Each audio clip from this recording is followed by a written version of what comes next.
If you need any Xbox or PlayStation codes or anything gaming related, check the referral links down in the description. They'll take you to g2a.com. They already have a discount on most of their goods already, and with the code CHES at checkout, you can get yourself an extra 3% off as well. Hey guys, how's it going? Ches back again and welcome to episode number 23 of the Chelsea Career Mode here on FIFA 15. We start with the second leg of the Champions League semi-final, and here's your team news. A real reshuffle for Arsenal. Wojciech Szczesny starts in goal. Nacho Monreal replaces Laurent Koscielny, who's injured.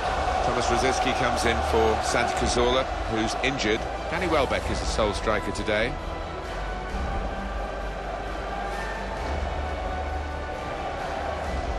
Here's the Chelsea lineup. Thibaut Courtois starts in goal. Felipe Luis starts with Azpilicueta as the fullbacks. Nemanja Matic plays with Fabregas in midfield. Diego Costa is the lone striker today. So after a promising opening leg yesterday where we came away with a 2-0 victory at Stamford Bridge, it was more about protecting what we currently have than trying to extend it and go out of my way to be overly attacking. However, we start off on the back foot. As you can see, they pick up a penalty in just the 3rd minute, and I really don't think this is a pen. You'll see the challenge in the replay. Gary Cahill's clearly not keen on the decision. Danny Welbeck just tries to turn. It gets his leg caught on Cahill's shin. There's no actual challenge from Gary, and Welbeck does an absolute backflip. The referee sees it as a penalty. Podolski steps up. Goalkeeper goes the right way but can't quite keep it out, and we start with a 1-0 deficit after just 5 minutes. So we're 2-1 up still on aggregate, but 1-0 behind on the night. So an away goal could be crucial considering we kept a clean sheet at Stamford Bridge yesterday.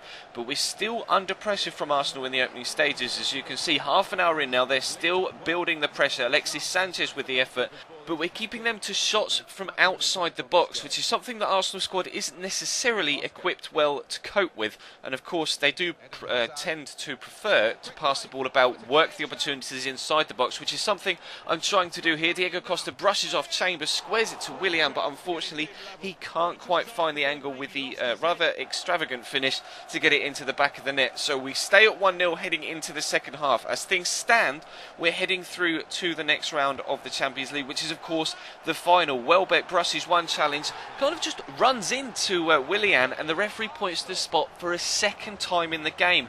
And for the second time again, it's a controversial penalty decision. You'll see from the replay, Willian doesn't really make any effort to either take the ball or the man. He just kind of stands there. He's just stood there, and then Danny Welbeck bounces off him, falls over, and the referee points to the spot. So a second penalty for Lucas Podolski to take. Which way is he going to go? The same way until Thibaut Courtois comes through.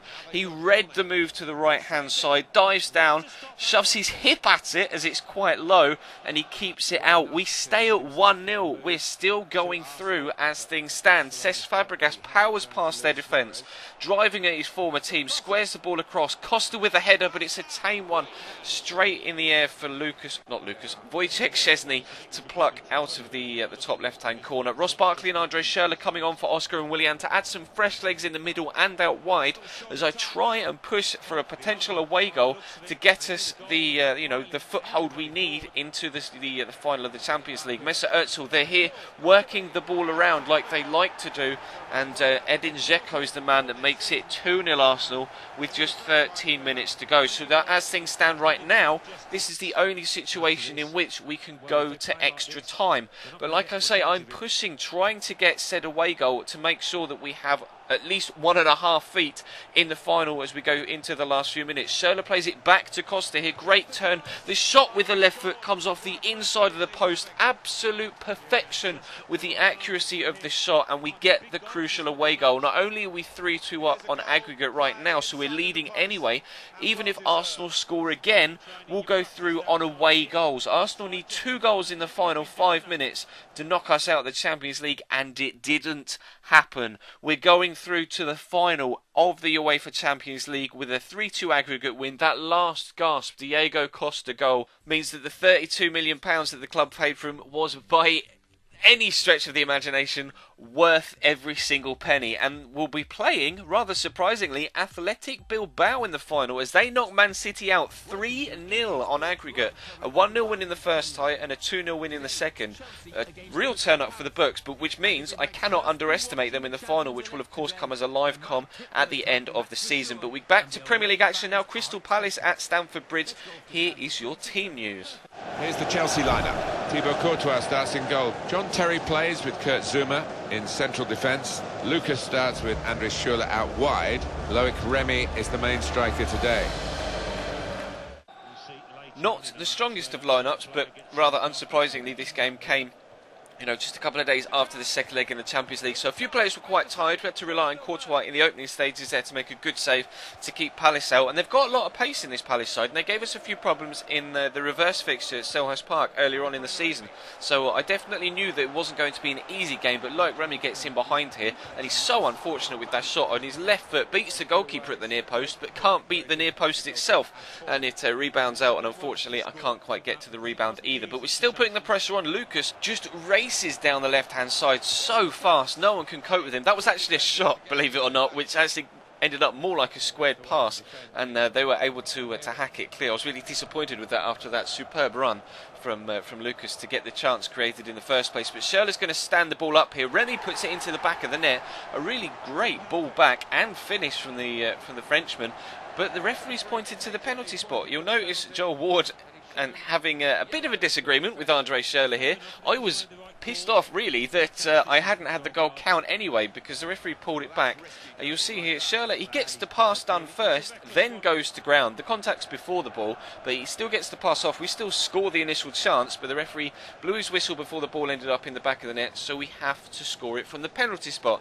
I let Andre Schürrle take it, considering he won the penalty and technically got the assist for the previous effort, and he's going to step up and puts it right into the back of the net. We take a 1-0 lead in the 25th minute. Real composure from Andre Schürrle there to dust himself off from the challenge, step up to the spot and smash it into the back of the net. But they're going to play the ball over the top, and they utilised that pass to Obafemi Martins as much as they possibly could in this particular game. Skips past a couple of challenges, nice little back heel towards Marouane Chamakh. That was actually going wide, but I thought I'd rather just make take no chances and just smash it as far away from the goal as I possibly could with it, Branislav Ivanovic. So we set ourselves up in the second half for hopefully an easier win now that we've got the comfortable lead that we wanted, and we can kind of relax a little bit, maybe play some more expansive football and create some more the kind of beautiful football that Chelsea can play at times in real life, more so this season than we have done in the recent few years. Ross Barkley drawing a good save out of Price, the goalkeeper. Not sure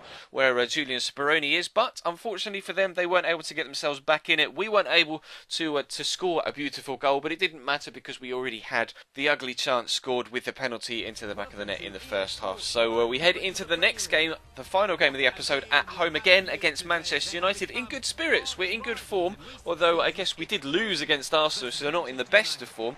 But as you can see, it's a big game. We can close up to the top of the table if we win. Man United can close up on us if they win. Here's the Chelsea lineup.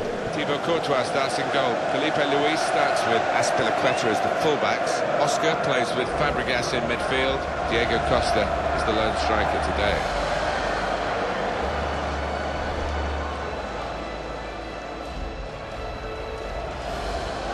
Just the single change for Manchester United. David De Gea starts in goal. Luke Shaw starts with Rafael in the full-back positions. Angel Di Maria starts with Juan Mata in central midfield. In attack, Falcao starts. He was man of the match last time out. So a much stronger lineup from us in this game, hoping to have a much stronger performance than we did against Palace, maybe create some extra chances. Although, of course, Man United will be a much difficult task than it was playing against the South London rivals. And they actually took a 1-0 lead in the 12th minute, and Juan Mata sees no harm whatsoever in celebrating to his maximum in front of his former team. So unfortunately, we take a 1-0 deficit in the early stages, but we were going to come back a little bit later on, or at least try to here down the left-hand side with Hazard. He's going to whip the ball in. Diego Costa finds himself between the two centre-backs, and it is an exquisitely placed header to bring us back on level terms on the half hour, almost exactly on the half hour. You'll see from the replay, he just positions himself really tidily between the two centre-backs, and just finds that extra little bit of space and squeezes it through that space to be able to get it past David De Gea. Now, this game in particular was going to highlight my specific difficulty with defending on this game. You see, time and time again, I run up to the man on the ball, try and put the challenge in, but they just skip past me. And that is the problem that I'm having in every single game that I play so far. It's the sole reason why Robin van Persie ran past 3 men in that particular move that ended up with him scoring Man United's second goal of the game. A fantastic finish, take nothing away from that. But I just can't seem to time my tackles right. Sometimes you run at the man and the defender will make a tackle for you. Sometimes you run at the man and press tackle and they'll almost pause and wait until they're past the man that's got the ball before putting the tackle in. And sometimes you'll press tackle at the exact same time, but they'll try and make the tackle before the man's got to them, so they're in the animation of stretching out a leg and the opposition man will just run around them. So I'm really struggling to get down the timing of my tackles right now, and that chance there really proved that more so than anything else. The fact that he just ran past 3 men, and even here, look, I do get the tackle in, but he just brushes him off, turns away, and then again I get the tackle in, but Fellaini just dances past it, plays the through ball to Wilson, another expertly placed finish. But it's the similar sort of opportunity that I'm struggling with defensively. If you guys can let me know any defensive tips that you have in the comment section down below, it would be highly appreciated. You can see where I'm going wrong, you can see the exact situations in which I'm failing to put the tackles in, but I can't seem to figure out through experience how to fix the issue that I'm having, because players just seem to dance past me regardless of strength or speed or timing of tackle. I just can't seem to get it right, so it's something we're going to have to learn as we head further on into the FIFA 15 year. Something I am struggling with, but of course I've never claimed to be the best FIFA player. I just enjoy playing the game and you guys enjoy watching the videos, so hopefully it means that it's more entertaining at the very least. So we still have a game in hand on Spurs and Man United, Spurs and Man City rather, at the top of the table. Man United have a game in hand on them also, but they currently sit 3 points behind us now, so we can close up to within 1 point of Spurs and 3 points of City with 3 games to go should we win that game in hand. So the title is not gone yet. There's still plenty to play for. We're in the final of the Champions League and the final of the FA Cup as well. So drop the video a like if you enjoyed. That'd be absolutely superb. Of course, follow me on Twitter, Facebook and Instagram as well. Links to those 3 will be in the description. Subscribe if you haven't already. We're closing in on 28,000 subscribers now, which is absolutely epic. You guys have shown so much huge support over the past full month that FIFA 15 has been out now. I can't thank you enough for that. But that's going to bring today's episode to a close. There'll be my player tonight, of course, and there was an Atleti episode last night with some shock transfer news as well. So check the channel page for that if you missed it. There is a schedule in the description of every video and on the About tab of the channel page as well if you want to know what and when I specifically upload. But for now, for this afternoon, thank you very much for watching, and I'll see you with my player tonight.